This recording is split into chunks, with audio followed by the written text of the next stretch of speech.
जगातील सर्वात मोठे आश्चर्य.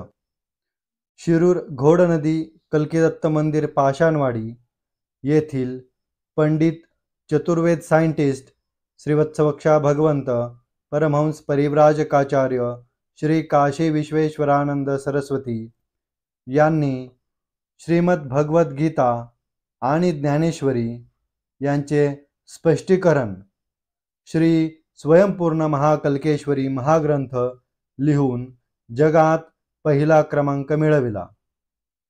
तपशील: श्रीमद भगवद गीता 700 श्लोक, ज्ञानेश्वरी 9013 श्लोक, तर श्री स्वयंपूर्ण महाकल्केश्वरी 1,85,000 म्हणजे जवळजवळ 2 लाख श्लोकांचे महाकाव्य लिहिले आहे. 2 भाग प्रसिद्ध झाले असून पुढील भाग प्रसिद्ध आर्थिक मदत आल्यावर होतील. यांची वेदांवरील प्रवचने आणि भगवान कल्कीदत्तात्रेय अभंग आणि शिरूरच्या अमृत गवळणी यूट्यूबवर पहा. वक्रतुंड महाकाय सूर्यकोटि समप्रभ निर्विघ्नं कुरु मे देव सर्वकार्ये सर्वदा. ओम शांताकारं भुजगशयनं पद्मनाभं सुरेशं ओम सुरेशं स्वाधारं गगनसदृशं मेघवर्णं शुभांगनं ओम लक्ष्मीकान्तं कमलनयनं योगजानगम्यं वंदे विष्णु भवभयहरं सर्वलोकैकनाथं. ओम शांती शांती. सनातन हिंदू विश्व धर्म याचा एक प्रमुख देव जो आहे परमेश्वर श्रीवत्सवक्षा भगवंत आणि त्याची शक्ती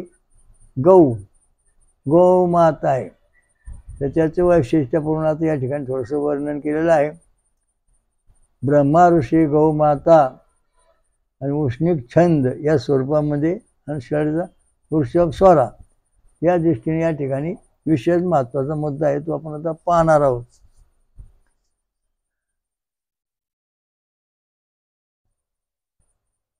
ब्रह्मा ऋषी गौमाता आणि उष्णिक छंद हा त्याचा महत्वा 2 नंबर वृषभ स्वरा. क्षोतकुक्षीरिरा वनिष्ठो पर्वता प्राशया. आता याच्यामध्ये महत्वाचा मुद्दा जो आहे त्याचा आपण अर्थ पाहून मग बोलू. तर तो मुद्दा कसा आहे ते पाहू. त्याचा अर्थ काय आहे ते पाहू आता आपण.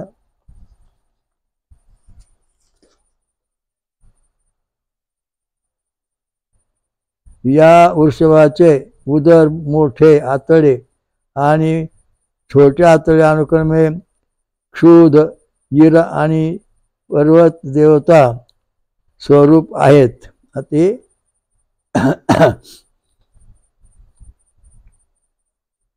आता याच्यामध्ये आपलं जे शरीरातलं आतडं आहे त्याच्याबद्दल सांगण्यात आलेलं आहे. आलं लक्षात. तर उदर म्हणजे पोट मोठे आतडे आणि छोटे आतडे अनुक्रमे क्षुध इरा आणि पर्वत देवता स्वरूप आहेत. आता क्षुध इरा आणि पर्वत ही देवस्थानची नाव आहेत. तर आपलं लहान आतडं मोठं आतडं गायचं या ठिकाणी सांगितलेलं आहे. मानवाचा सुद्धा तसा संबंध आहे. त्या दृष्टीने आपण आता हे पाहणार आहोत की आपला मोठं आतडं छोटं आतडं शरीरातली कशी कामं करतात गायीच्या, तीच पद्धत आपल्या शरीरामध्ये सांगितलेली आहे. म्हणून गौमाता या ठिकाणी ते सांगितले की लहान आतडं मोठं आतडं हे कार्य कसं करतं, त्याला जीव कसा येतो, हे कार्य का करीत नाही, सडून जातं का. कारण आपल्या शरीरातला अत्यंत महत्त्वाचा अवयव म्हणजे आतडं. लहान आणि मोठं आतड हे 2 महत्त्वाचे अवयव आहेत. ते अवयव जर समजा बिघडले तर आपलं संपूर्ण जीवन बिघडतं. मेंदू हृदय सगळ्या गोष्टी आपण पाहतो, परंतु या ठिकाणी आपल्या गायीच्या शरीरातलं जे सांगितलं तेच मानवाच्या शरीरातलं आहे. त्याचा भाग या ठिकाणी सांगितलेला आहे की लहान आतडे. आता लहान आतडे तुमचं आहे ते जवळजवळ 22 फूट असतं. छोटं आतडं आहे ते थोडंसं 4-5 फूट असतं. तर या दृष्टीने याचे जे काय चलनवलन चालतं, आता काय काय लोकांना 40 वर्षाच्या पुढं ही आतडी काम करीत नाही, त्यामुळं त्याला औषध पाणी लागू पडत नाही. आतड्या जर बिघडलं तर तुमचं शरीर बिघड, कारण पचन सगळ्यात मोठं जीव कोणला आहे? आतड्याला. आतडं जर बिघडलं तुमचं काहीच करता येणार नाही, खाल्लं तरी पचणार नाही. मग आता हे वृश्चिक त्याच्यामध्ये आहे. मग याची देवता आहे क्षूर, क्षुद्र आणि पर्वतासारखे जे पर्वत देवता सारखे देवता आहेत, त्यांची नावं आहेत. तर ते देवता या ठिकाणी काम करतात. म्हणजे आतड्याचं काम करणारे जे देवता आहेत पर्वत समान, ते या ठिकाणी कामं करतात. मग या देवता जे आहेत ते आपल्या शरीरामध्ये बरोबर काम करतात का नष्ट होतात? मग आता बघा 2 नंबरचा ते होईल नंबर 2 आपण ECG आपला काढला, ते छातीमध्ये आपल्याला 2 नंबरचा व्होल्टेज दिसन, आणि 2 नंबरचा व्होल्टेज दिसला तो जर 6 mm ते 10 mm असन, तर आपल्या शरीरातली जी आतडी आहेत गायीच्या शरीरातली आहेत तशी ती पद्धतशीर पचनक्रियेचं काम करतात, ती बिघडलेली नाहीत. जर समजा 5 mm आलं तर तुमचं शरीरातलं जे आतडं आहे बारीक छोटं मोठं ते 50% काम करतं, 50% बंद पडतं. म्हणजे तुम्ही जे अन्न खाल्लंय, जे काय दूध प्यालात किंवा काही फळं खाल्ल्यात, त्याचं पचनक्रिया 50% होतं, 50% होत नाही. आणि त्यामुळं तुमच्या शरीरामध्ये, मानवाच्या शरीरामध्ये पोषक घटक येत नाहीत. हे जे यांनी सांगितलं 3 देवता या ठिकाणी क्षूर, इडा आणि पर्वत, हे 3 देवता जे आहेत, इडा आणि इडा ही 2 देवता जे आहेत ते लहान आतड्यात काम करतात, आणि पर्वत नावाची देवता मोठ्या आतड्यात काम करते. या देवता जे या ठिकाणी 3 देवस्थानं आहेत ते आपल्या शरीरामध्ये जिवंतपणा निर्माण करतात, आणि जिवंतपणा आतड्यात टिकून ठेवतात. म्हणून ही 3 देवता आतड्याचं कार्य करतात. ब्रह्मा ऋषी, गौ देवता, स्निग्ध छंद, वृषभ स्वरा. हा वृषभ स्वर जो आहे आपल्या शरीरातला, त्याच्यामध्ये स्पंदन क्रिया बरोबर होते का नाही हा महत्त्वाचा मुद्दा आहे. कारण स्वर म्हणजे स्पंदन क्रिया, आणि आतडे जे आहे ही छंद आहे. या छंदामध्ये स्पंदन क्रिया झाल्याशिवाय आतडं पचन क्रिया करू शकत नाही. अत्यंत महत्त्वाचा सिद्धांत हे वेदामध्ये मानलेला आहे. जगात सर्वांना पटण्यासारखाच आहे. विज्ञान सुद्धा इथे डोकं आपटत. विज्ञान आतडं पचत नाही, अशा गोळ्या घ्या, असं होत नाही, तशा गोळ्या घ्या. अहो गोळ्या घ्या, पण त्याच्यातले जे देवता आहेत क्षूर, नंतर इडा आणि पर्वत, हे जे देवस्थान आहेत हे काम करायची कानकूस करतात, करीत नाहीत. मग आता तुमचा 2 नंबरचा व्होल्टेज आपण तपासला की आपल्या शरीरातल्या आतडी बरोबर 6 ते 10 mm आले तर 60% ते 100% अन्नाचं पचन होतं. म्हणजे शरीर प्रकृती स्थूल राहते, आजारपणा होत नाही, दुखणं येत नाही.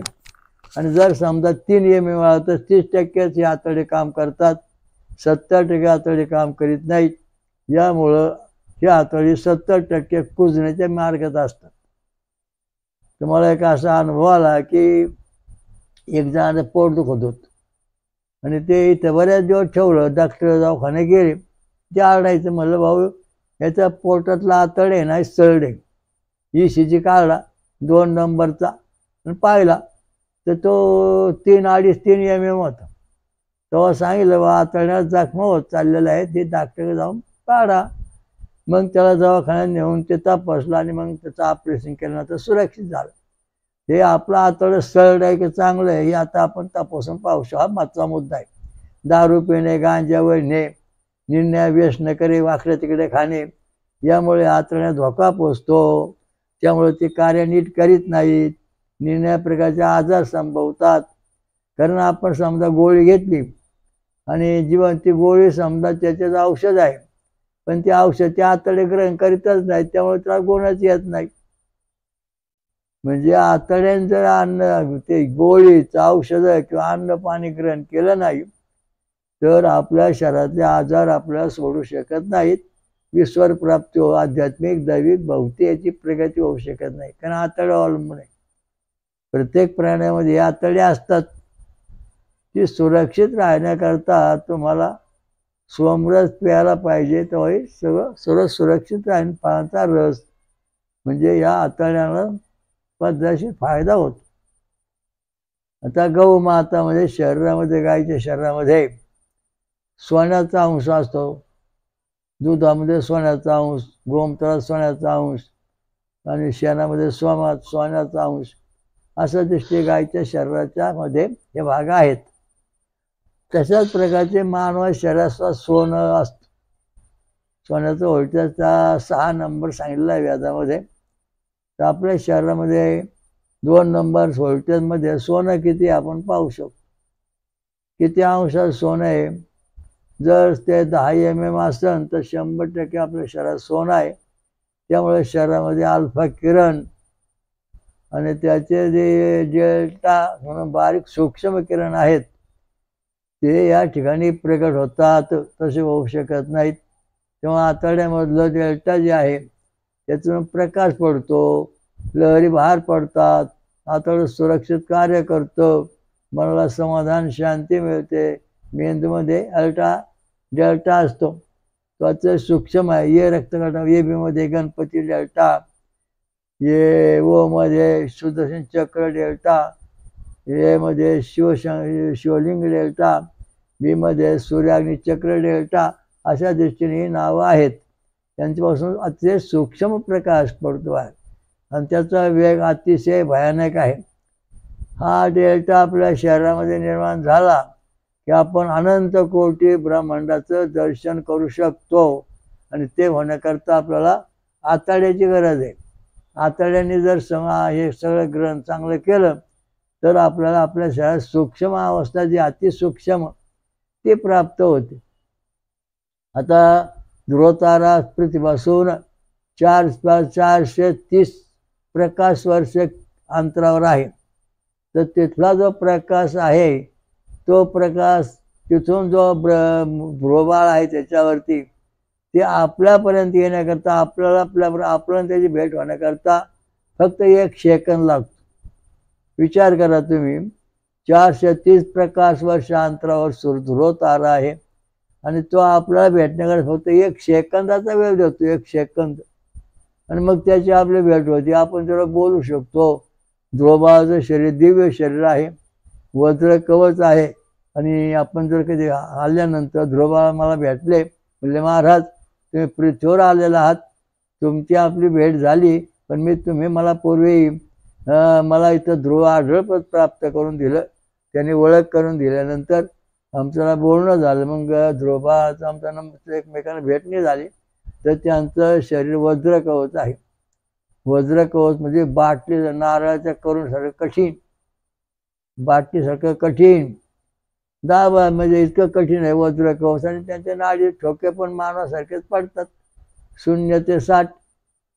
अशा दृष्टीने हे जे देव आहे सगुण स्वरूपात वैकुंठामध्ये गेले. सुनंदू आणि नंदू या 2 पार्षद घेऊन त्यांना वैकुंठात गेले. तिथं त्यांना दिव्य शरीर प्राप्त झालं ध्रुवबाळाला.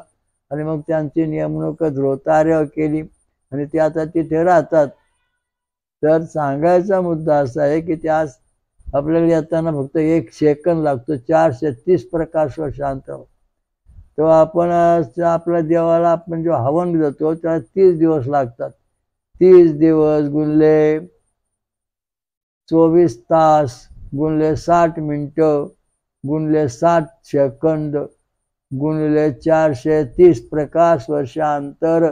मग किती प्रकाश वर्ष अंतरावर स्वर्ग आहे तो पहा तुम्ही. म्हणजे देवाला 430 दिवस लागतात तो प्रकाश आपलं अंतर मोजण्याकरता.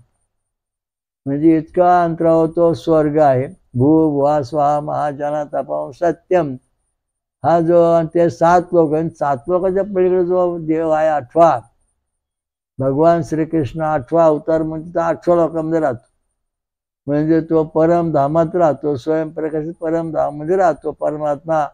ओम सहस्र शीर्षा पुरुषा सहस्राक्षा सहस्रपासूर्त्या दशांगुलम. तर आपल्या शरीरात जो अतिसूक्ष्म घटक आहे तो घटक, त्या घटक जेव्हा जागा होतो त्या आतडीचा कुरपा झाला जागा होतो, तसं होत नाही. कारण मेंदूमध्ये हा जो घटक आहे त्याचा इतका प्रकाश बाहेर सूक्ष्म प्रकाश बाहेर पडतो, एका सेकंदात 430 प्रकाशवर शांत राहतो. ध्रुवाला पाहू शकतो का ध्रुवाला त्याला भेटू शकतं, त्या व्यक्तीला त्यांचा संवाद होतो. इतकं महत्त्वाची गोष्ट आहे. पण त्याच्याकडे तुम्हाला साधना करावं लागेल. म्हणजे सोमरस पिणे, फळांचा रस, नारळाचं पाणी, उसाचा रस, आमरस हे महत्त्वाचे. सोमरस, मोळाचे मध आणि दुसरं दही, लोणी हे तेवढं स्वायला त्याच्यामध्ये सोमरसामध्ये मिश्रण काही ठिकाणी करतात. तर सांगायचा मुद्दा असा आहे की आपल्या शरीरातला जो डेल्टा म्हणजे अतिशय सूक्ष्म प्रकाशमय अवस्था आहे, हृदयामध्ये आहे, मेंदूमध्ये आहे, शरीरामध्ये आहे. मग याचा पुरावा काय? याचा पुरावा म्हणजे भगवान श्रीकृष्णाचं हृदय. हे हृदय आता सध्या जगन्नाथपुरी इथे पांघराच्या मूर्तीमध्ये ठेवलेलं आहे आणि ते धड धड धड धड करतं. हे कशाच्या जीवावर करतं? हा जो जीव आहे, जीव डेल्टा, जीव जो आहे, जीव आत्मा आहे, आत्मा जीवात्मा परमात्मा जो आहे त्याच्यापासून निघणाऱ्या ज्या प्रकाश लहरी त्याचं स्पंदन क्रिया आहे. म्हणजे भगवान श्रीकृष्णाच्या शरीरातून आता सुद्धा जगन्नाथपुरीमधून अल्फा किरणापेक्षा अतिशय सूक्ष्म जगाचे कल्याण करणारी किरण बाहेर पडतात आणि त्यामुळं सगळं जग सुखी आहे, तरलंय. जे दत्त जे कृष्ण भक्त आहेत त्यांना खूप दिव्य आनंद होत. अनेक लोकांना कृष्ण भेटतात. कारण का? तर कण कण में आहे भगवान. मग ते म्हणून आतड्या जर तुमचं सुरक्षित असेल तर कण कण में आहे भगवान हे ज्ञान होईल. तसं होणारच नाही. आतड्या सुरक्षित असेल तर आपलं ज्ञान होत. मग 2 नंबरचा क्षूर, इडा आणि पर्वत हे 3 देवस्थानं काम करतात. मग आतड्याचा वरच्या टोकावर क्षूर, मध्यम आतड्यामध्ये इडा आणि मोठ्या आतड्यात पर्वत, हे 3 देवता इथं काम करतात. तेव्हा हे तिन्ही ठिकाणचं आपलं आता निरीक्षण केलं तर आपला व्होल्टेज जो आहे 2 नंबरचा तो पॉझिटिव्ह 6 mm 10 mm आला की आपल्याला क्षूर या नावाची देवता या ठिकाणी सुरक्षित काम करते आहे आणि इडा पण सुरक्षित काम करीत आहे, पर्वत देवता सुरक्षित काम करीत आहे. आणि जर समजा 5 mm आलं तर 50% काम करतात. म्हणजे 50% आपल्या शरीरामध्ये अतिसूक्ष्म लहरी म्हणजे काय म्हणतात त्याला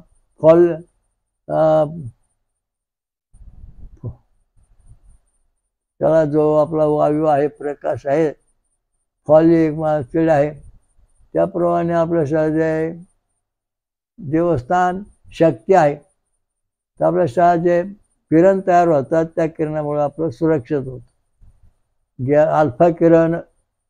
अल्फा किरण आहेत आणि गॅमान बॅटा किरण आहे.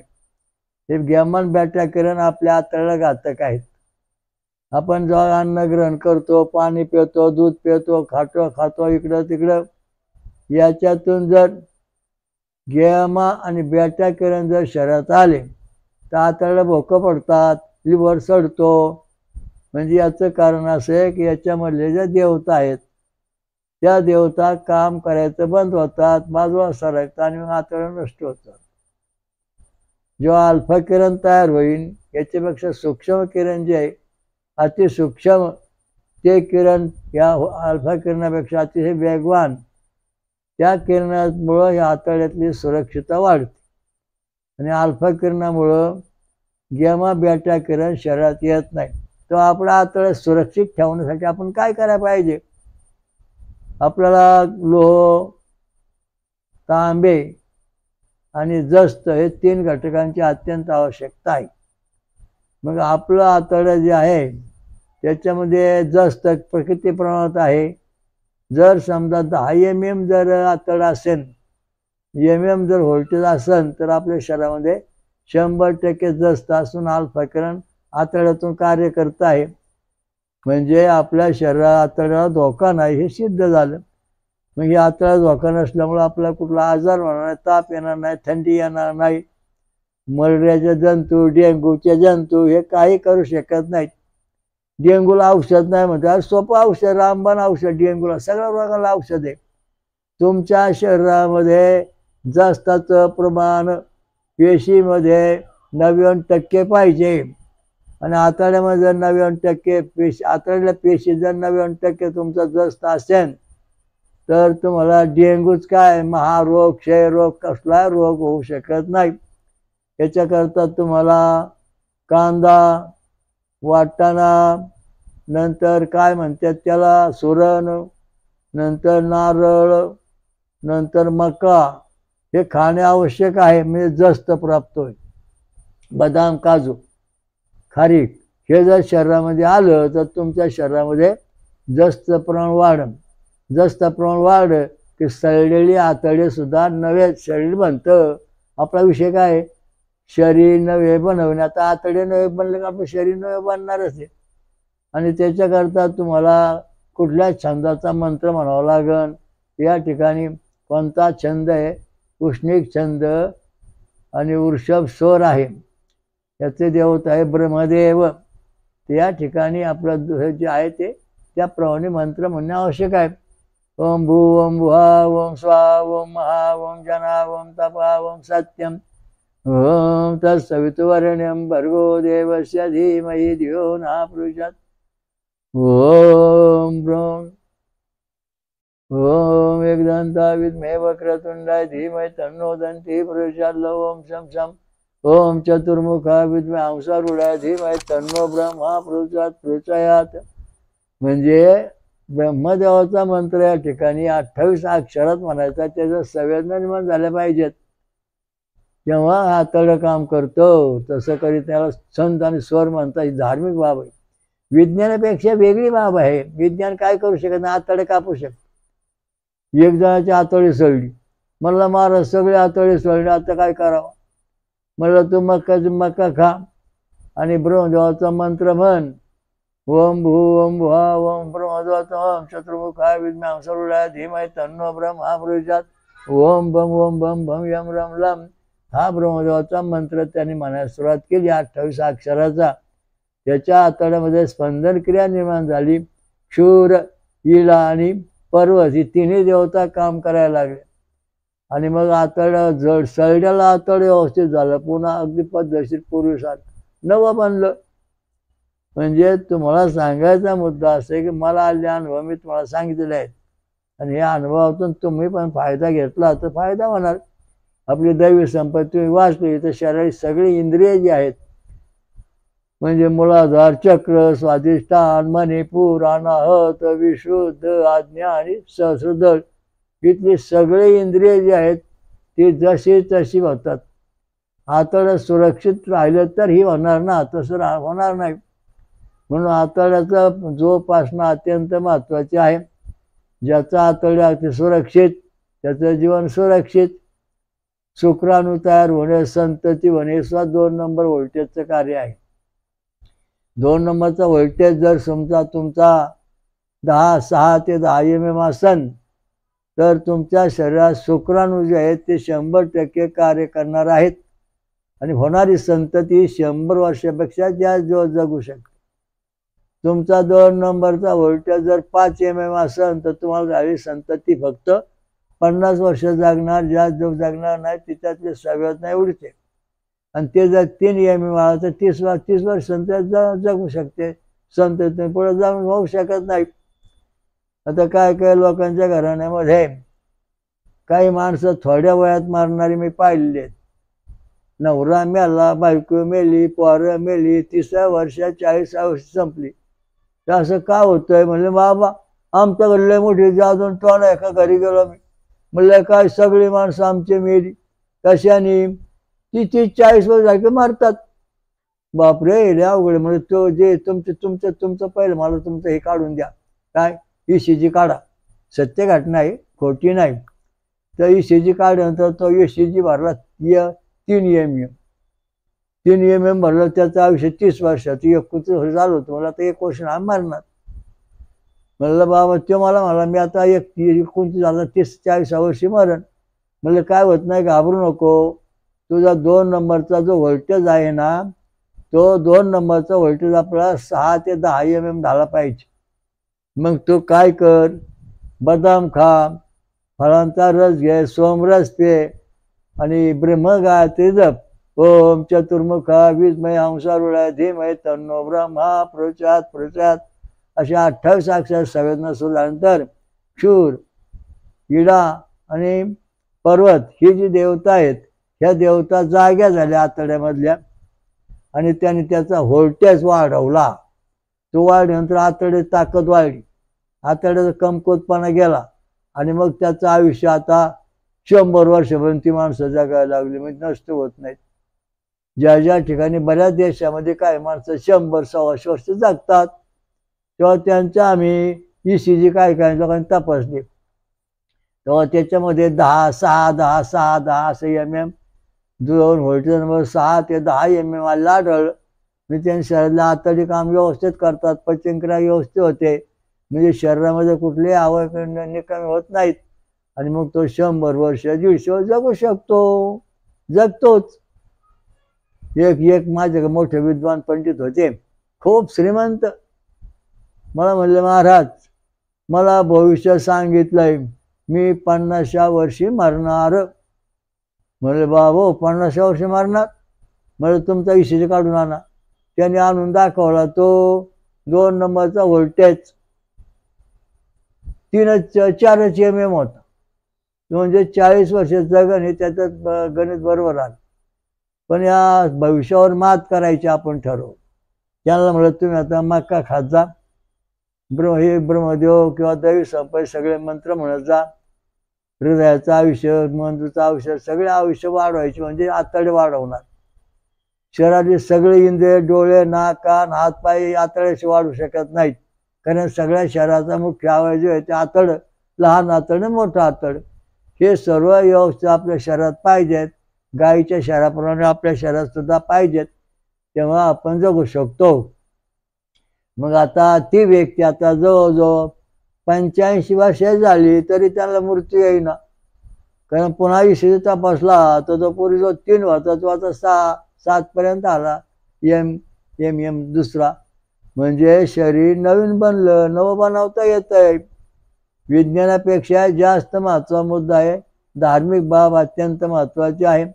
त्याच्याकरता हार महत्त्वाचा आहे. आमंगळ हार यांनी 2 नंबरचा व्होल्टेज कमी होतो. पितृहार म्हणजे शाकाहार, याच्यामध्ये मध्यम स्वरूपामध्ये तुमचा व्होल्टेज राहतो.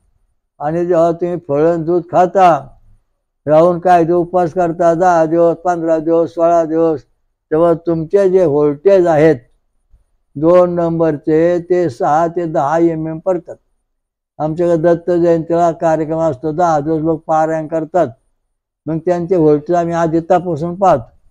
मग ते पुन्हा पारायण करून गेले, भक्ती केली, मंत्र म्हणले, इथं या शिरूर क्षेत्रामध्ये कल्की दत्त मंदिरामध्ये हे ट्रेनिंग चालतं. म्हणजे प्रत्यक्ष 6 महिन्यांचा व्होल्टेज तपासला जातो. मग त्या आतड्याला 2 नंबरचा व्होल्टेज जो आहे तो 3 असतो, तो 6 होतो. म्हणजे ती व्यक्ती 30 वर्षाच्या ऐवजी 60 वर्ष जगू शकते, 90 वर्ष जगू शकते.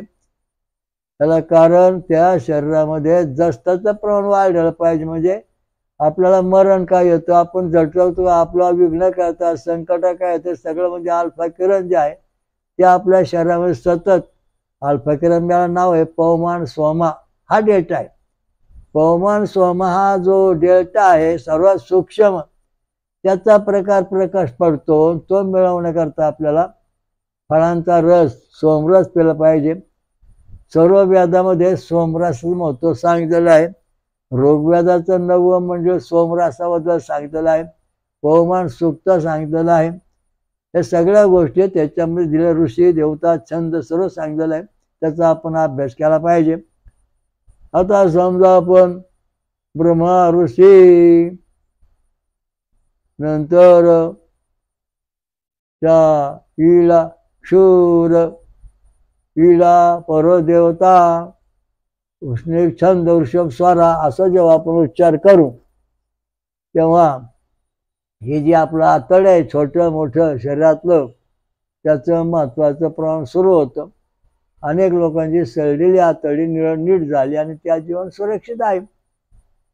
40 वर्षाचं भविष्य आज तो 85 वर जगतोय. कोणाचा जर काडगाम तपासला तर तो आढळतो 7-8 MM. तसं तुमचं आयुष्य तुम्हाला जर वाढवायचं असेल तर दरवर्षी आपला 2 नंबरचा व्होल्टेज तपासून पाहणे आणि तुम्हाला सुरक्षित जीवन जगायचं असेल, भौतिक, दैविक, आध्यात्मिक, आर्थिक श्रीमंत व्हायचं असेल तर आतडं सुरक्षित पाहिजे. कोट्याची शिवक आतड्यामध्ये आहे. म्हणजे सगळं काम आतड्यावर अवलंबून आहे. सर्व A to Z, लिव्हर, डोळे, कान, नाक, हात, पाय, केस, हे सगळे त्याच्यावर अवलंबून आहेत. एक जणांची नख काळी पडली, 2 महिने ती काळी होती, परंतु रात्रीतून असा चमत्कार झाला की त्याचा व्होल्टेज 4-5 वर होतो, एकदम 8 ते 10 वर आला आणि एकदम नख पांढरी स्वच्छ झाली. म्हणजे हाडातले सगळे दोष हटले. आपल्या हाडाचे आजार, डोळ्याचे आकार, डोळ्याचे आजार, कानाचे आजार, नाकाचे आजार, सगळे नाकात हाड वाढते, आपले हाड वाकडे तिकडे तयार होतात, PPM बिघडले. हे सगळ्या गोष्टी याचं कारण असं आहे की आपले जे आतड आहे त्याच्यातलं जे जस्ताचं प्रमाण आहे ते कमी होत चाललं. मग पोटदुखी, डोकंदुखी, हातपाय दुखणे, हातपाय गळून जाणे, चालता नाही येणे, मग सांधे दुखणे, सांधे कमी होते, पाठीच्या मणक्यामध्ये गॅप पडणे.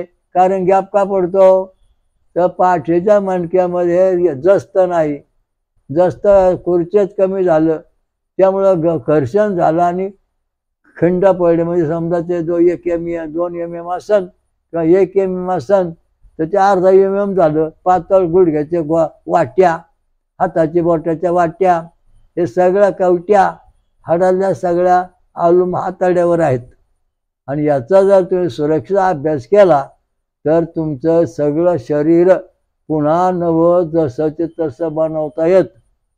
आता एक जण आजारी होता, महारोग, क्षयरोग, कॅन्सर, सगळे अनेक प्रकारचे आजार होते त्याला. ते काय बऱ्याच महिना आपल्या दत्त मंदिरात आणून बसलं. तो 3-4 महिने इथंच राहायला, फळं खायचा, दूध प्यायचा, फळं त्याचा. आम्ही दर 2 महिन्यांनी ECG तपासायचो. 2 नंबरचा व्होल्टेज किती होता? 4-3 होता. तो आता 4 झाला, थोडी सुधारणा झाली. 6 झाला, बरीच सुधारणा झाली. आणि 8 आल्यानंतर तो बरोबर चांगले शरीरात सगळे शरीरातल्याचे दोष हटले. कारण का तर त्याला आम्ही भगरी म्हणजे मकाची भाकरी खायला दिली, सतत मकाची भाकरी ट्रीटमेंट दिली. नारळ, काजू, बदाम, खारीक, सोमरस, ऊसाचा रस, फळांचा रस, नारळाचं पाणी, आमरस. कारण आमरसामध्ये जस्त आहे, हा महत्त्वाचा मुद्दा इथे. जितका आंब्याचा रस आपण खाऊ तितकं जास्त आपल्या शरीरात तयार होत. आता लोह कुठं तयार होतं? Voltage number 1. तांब कुठं तयार होतं? Voltage number 2. जस्त कुठं असतं? Voltage number 3. म्हणजे या त्या दिवशी आपल्या शरीरामध्ये जे आतड आहे, व्होल्टेज 5, 6 ते 7 पर्यंत, ते सगळं मोठ्या लहान आतड, मोठ्या आतड अवलंबून आहे.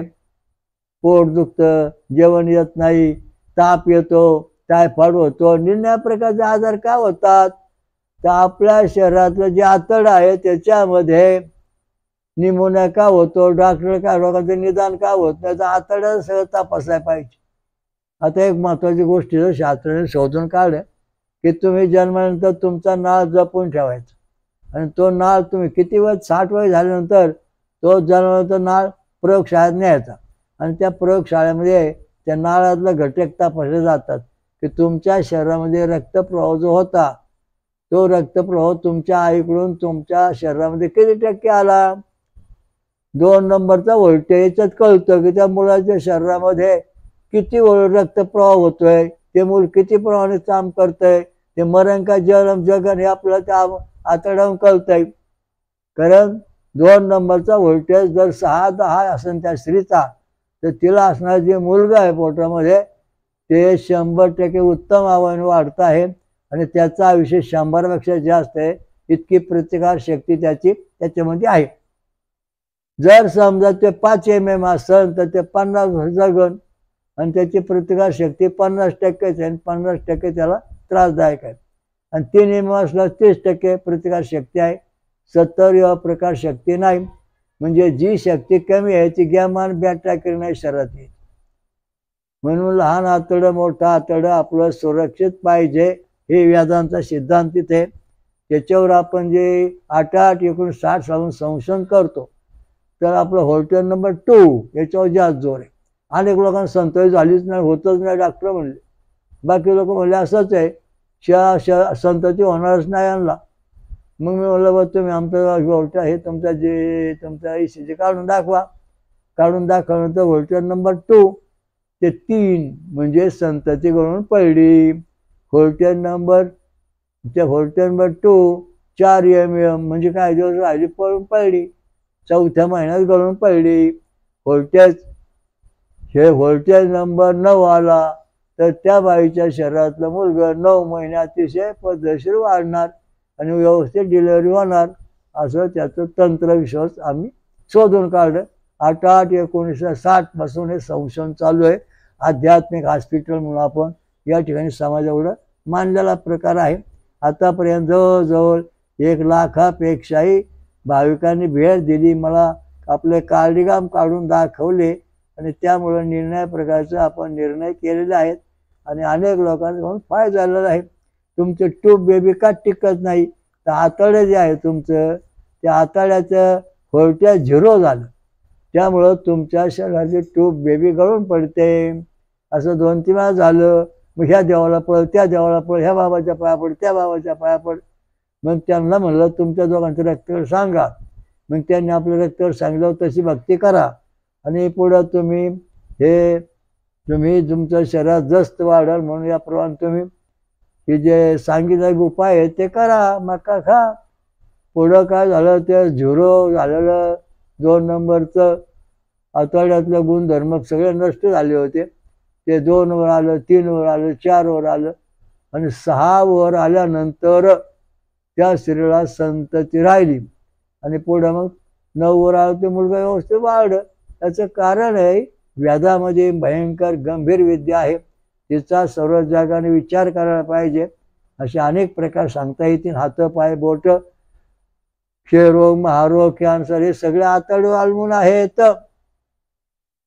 मेंदू खराब होणे, मेंदूत प्रश्न. आता तुमचा आतडा आहे, या आतडा जर व्यवस्थित जास्त असेल, व्होल्टेज नंबर जर आतड्यातला 6 ते 10 mm असेल, तर आपल्या मेंदूमध्ये एका सेकंदाला 40,000 स्पंदनं चालतात. आपल्या शरीरामध्ये 10,000 कोटी जीवपेशी आहेत. नंतर 100 अब्ज तंतू आहेत, 36,000 मेंदूची केंद्र आहेत. एकेका केंद्राला एक 1,000 तंतू आहेत. प्रत्येक तंतूला बारीक बारीक तंतू आहेत. हे सगळं कार्यक्रमचा नियंत्रण करणारे हृदयाचं, डोक्याचं, पायाचं, हाताचं लहान आतडं करतो, लक्षात ठेवा. तर लहान आतडे जपणं अतिशय महत्वाचं आहे. अमंगल खाल्ल्यास तुम्हाला आजार होणार, तुमचं आयुष्य कमी होणार. तुम्ही शाकाहारी बनला तर आयुष्य वाढणार, व्होल्टेज वाढणार. आणि तुमचा जर समजा फळं खाऊन दूध पिऊन तुम्ही काय दिवस साधना केली तर तुमच्या जीवनाचं सोनं झाल्याशिवाय राहणार नाही. अपघाती मृत्यू होणारे काय माणसं घरात अचानक मरतात. मग आली करणी, आली भानवती, आली जादू, पळा पळा पळा, आली अंगात वारे, हो हो हो, तुला असं हेरेन, तुला तसं हेरेन, ते असं होईन रेन, तसं होईन रेन, तुझी आता मुदत भरली. हे लक्षात ठेवा. हे खोटे आहे, सगळं थोतांड. त्यांनाच काही कळलं नाही तर तुम्हाला काय ते कल्याण करणार आहे. सायंटिस्ट हे जे सायन्स शास्त्र आपण शोधून काढले वेदामधलं, अनेक लोकांचा, कोट्यावधी लोकांचा आता फायदा होणार आहे. किंवा आपले जे हे दररोजचे प्रवचन आपण अवश्य ऐका, आपल्या संग्रही ठेवा, समजून सांगा आणि त्याचा अनुभव आम्हाला पण कळवा, म्हणजे अजून मला त्याच्यात संशोधन करता येईल. मी संशोधन करीत असताना जगामधल्या बऱ्याच संस्था मला भेटल्या. जगामध्ये आध्यात्मिक संशोधन करणं आपली संस्था एक जगात एवढी एकच आहे असं आपण बोर्ड लावला आणि त्या बरेच लोक मला भेटले. म्हणले, महाराज तुम्ही जे संशोधन करताय तेव्हा तुमचं हे संशोधन चालू ठेवा, बंद ठेवू नका. तेव्हा आम्ही आता संशोधन चालू ठेवलंय. पुष्कळ विद्यार्थी माझ्याकडे PhD अभ्यास करतात आणि त्याच्याकरता हे अत्यंत महत्त्वाचा मुद्दा या ठिकाणी सांगितला. सांगण्यासारखं खूप आहे पण सांगायला वेळ नाही. आता तुमचा पूर्वजन्म किती जन्म आले, तुमचे आई तुमच्या जन्म तुमचे आई वडील किती, बाबा किती, पंजोबा किती, तुमचे समजा 10 लाख जन्म झाले, तुमचे आई वडील 10 लाख, 30 लाख झाले, आजोबा 10 लाख, पंजोबा 10 लाख झाले, 50 लाख, 50 लाख वेळा तुमचा संस्कार तुमचे आलेले आहेत, अनुवंशिक दोष आलेला आहे आणि तो नष्ट करायचा डॉक्टरांनी सांगितलं. विज्ञान म्हणलं नाही, डॉक्टर म्हणले औषध घ्या, होईन व्यवस्थित. पण विज्ञानाने सांगितलं काही होणं शक्य नाही, की निसर्ग आहे, निसर्गामुळे असं घडतंय आणि ते व्हायरसमुळे असं घडतंय. हा व्हायरस आलाय, मी म्हणलं अजिबात नाही. परमेश्वर जगात आहे ना, त्याला काही कमी नाही. त्याच्याकडे त्याला शरण चाला, तो मुख्य परमेश्वर कोणता? ओम सहस्र शीर्षा पुरुषा सहस्राक्षा सहस्रपात सऊर्वी विश्ववृत्या दशांगुलम. हा जो परमेश्वर आहे त्याला शरण जायचं, त्याची शक्ती आपल्याला मिळाली पाहिजे. आपले जे देवदेवता आहेत ते सांगितलं ना, शूर इडा जे पर्वत गणपती बरोबर सगळे देवते 31 कोटी देव यांचे सगळे स्पेशलिस्ट आहेत आपल्या शरीराची. त्याप्रमाणे त्यांच्याकडून आपला मुख्य परमेश्वराकडून ती शक्ती त्यांच्याकडे येणार, ते आपल्या हाताळ्यात काम करणार.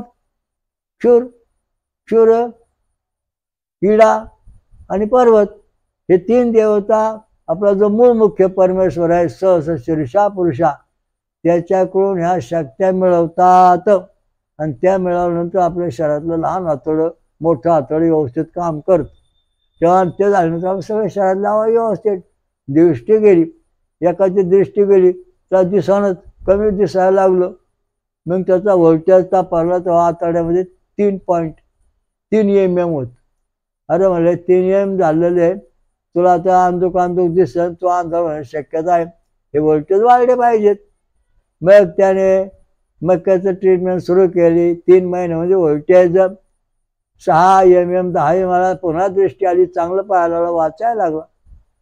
दैवी चमत्काराचं ज्ञान वेदामध्ये आहे. वेदांचा सखोल अभ्यास केल्यास विज्ञान हरून जाईन, वेदांचा जय होईल.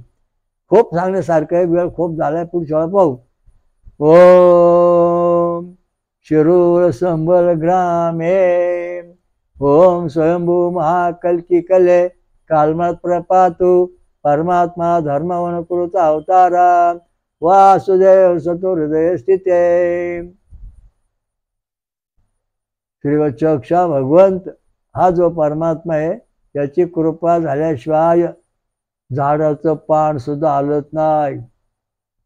म्हणून याचा अभ्यास करा. खऱ्या देवाकडे चला, खऱ्या देवाकडे चला, सत्य देवाकडे चला. आपल्या धर्मात जो मुख्य देव आहे तो श्रीवत्सक्षा भगवंत. ओम सहस्र शीर्षा पुरुषा सहस्राक्षा सहस्रपात सर्वभूमिर्विश्ववृत्या दशांगुलम. ऋग्वेद, यजुर्वेद, सामवेद, अथर्ववेद सर्व ठिकाणी यांचं वर्णन केलेलं आहे. रामायण, महाभारत, नंतर भगवद्गीता विश्वरूप 11वा अध्याय याच्यामध्ये वर्णन अनंत भाऊ सांगितलं. लक्षात ठेवायचा म्हणजे तुम्हाला कळेल की आपल्या शरीरामध्ये ईश्वर प्राप्ती होण्याचा मुख्य जो परमात्मा आहे त्याची भेट झाल्याशिवाय आपल्याला जय मिळणार नाही. महाभारत युद्धामध्ये अर्जुनाचं एकदम हातपाय गळून गेले, कारण आतडे कमी झालं, आतडे व्होल्टेज कमी झालं म्हणून अर्जुन खाली बसला. पोट दुखते म्हणले, महाराज मला कसं झालं, पण सगळं स्मरणशक्ती नष्ट झाली. मग भगवान कृष्णाने सांगितलं की आता तुमचं जे गौ ब्रह्मा आणि गौ माता आहे, उष्णिक छंद तुमचा कमी झालेला आहे. म्हणजे असं आपण आता गृहीत धरू, कारण हे कुठं लिहिलेलं नाही, पण गृहीत धरून सांगतो, उष्णिक छंद वाढला पाहिजे. मग कृष्णाने त्या अर्जुनावरती हा उष्णिक छंद वाढवणारा मंत्र म्हणला. आपली ईश्वर शक्ती दाखवली. त्याच्या शरीरातली आतड्यातली 3 नंबर व्होल्टेजची बुद्धी खतम झाली. काहीच काम सुचना. शाळेत गेलेली मुलं अभ्यास करीत नाहीत. काही काही माणसं वेळासारखे बसतात. त्याचं कारण तुमच्या आतड्यातलं व्होल्टेज जे आहे 3 वर येतं. म्हणजे मुलं 30-35 मार्क मिळू शकतात. तोच व्होल्टेज जर 6 mm 8 mm आला तर तुमची मुलं 90 मार्क मिळवू शकतात. माझे 5-6 मुलं आली म्हणले, महाराज आम्हाला 30 मार्क जास्त मार्क काय पडत नाही. म्हणून तुमचं इशीचं काढा. इशीचं काढल्यानंतर त्याचा व्होल्टेज 30 ते 5 आला. Voltage number 2. आतड्यात काम बरोबर नाही, जास्त नाही, लोह जास्त, तांबे अँटीबॉडीज कमी झाली आतडीत. मग त्यांना सांगितलं तुम्ही आता फळांचा रस पेत जा. मग बघू. परीक्षेच्या टायमाला त्यांचे 8 ते 9 mm झालं आणि 35 मार्क मिळाले मुलांना. 98 मार्क, कानाला 100 मार्क मिळाली. कारण का? मेंदूचे तरंग वाढले. हे सगळं कार्य आतडं करतं. मला आलेले प्रत्यक्ष अनुभव तुम्हाला सांगितलेत. अजून बरेच अनुभव आहेत, पण सांगायला वेळ नाही. भूत खेत ह्या याच्यामुळे नष्ट होतात. भानावाची आली, करणी आली, जादू आला, कसा येतो? पोट दुखलं, अंग दुखलं, अरे आलं पळालंय, लय पळा लय पळा लय दुखणं झालं. याचं कारण असं आहे की तुमचा आतड्यामधला व्होल्टेज 2 हा 3 वर आल्यानंतर तुमच्या अंगामध्ये पिशाची शक्ती, भूताची शक्ती, जादूटोणा करणी, काळी विद्या ही लागू पडते. पण जेव्हा तुमचा व्होल्टेज 6 mm 2 आतडे येईल तेव्हा तुमच्या शरीरामध्ये ईश्वरी शक्ती, ईक्षुर, इडा आणि पोर देवता प्रगट होऊन ती भानामती करणे शरीरातून फेकून देतात. आतड्याचं ग्रहण करतात. अशा दृष्टीने अत्यंत महत्त्वाचा मुद्दा आपल्या शरीरामध्ये आहे. आता लक्षात ठेवा, हे प्रवचन वाढत चाललंय, वेळ खूप होत चाललाय. त्याच्याकरता पुढच्या दुसरा विषय सांगू. ओ स्वयंभू ईश्वराजा श्रीराम मंत्र कलकी दत्त महाराज की जय. स्वयंभू महापंच सागरेश्वरी महादुर्गा माता की जय. अनुसा माता की जय. अतिरिव सिंह की जय. सर्व देवतां की जय. साधु संतन की जय. धर्म की जय. हरि ओम दत्त. ओम शांती शांती. साधक हो श्री वत्सवक्षा भगवंत परमहंस परिव्राजकाचार्य श्री काशी विश्वेश्वरानंद सरस्वती महाराजांची ही वेदांवरील प्रवचने अमूल्य असून भौतिक, दैविक व आध्यात्मिक प्रगतीसाठी अत्यंत महत्त्वपूर्ण आहेत. त्यामुळे हे जास्तीत जास्त शेअर करा, लाईक करा आणि सबस्क्राईब करा. हरि ओम दत्त.